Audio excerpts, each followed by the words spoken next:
Hello everyone, আসসালামু আলাইকুম।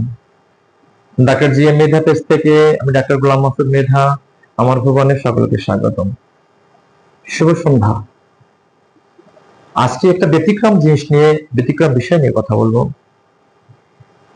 ডিম খাওয়া নিয়ে আমাদের সমাজে প্রচলিত ভুল ধারণা। এখন আসা যাক, ডিমের মধ্যে কি রয়েছে।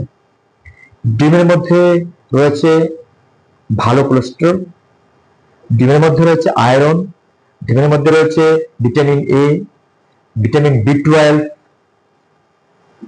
এগুলো ইত্যাদি এগুলো রয়েছে ডিমের মধ্যে। তো অনেকের ধারণা ডিম বেশি খেলে মনে হয় শরীরে কোলেস্টেরল জমবে।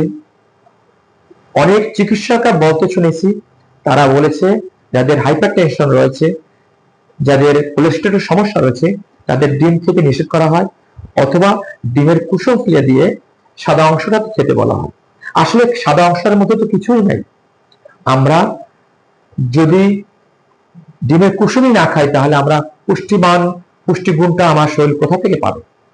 তো আমাদের যে ভুল ধারণা রয়েছে সেটা হচ্ছে, আমরা যে প্রচলিত ধারণাগুলো আছে, আমরা প্রতিদিন 2 থেকে 3টা করে ডিম আমরা খেতে পারি সুস্থ শরীরে।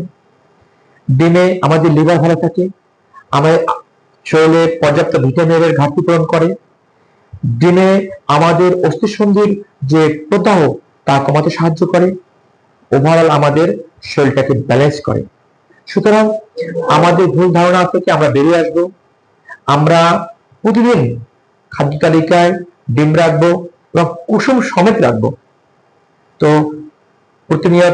প্রতিদিন সকালে ব্রেকফাস্ট অথবা রাতে দুপুরে আমরা নিয়মিত ডিম খাওয়ার অভ্যাস করি, ভুল ধারণা থেকে বেরিয়ে আসি। সবাইকে ধন্যবাদ।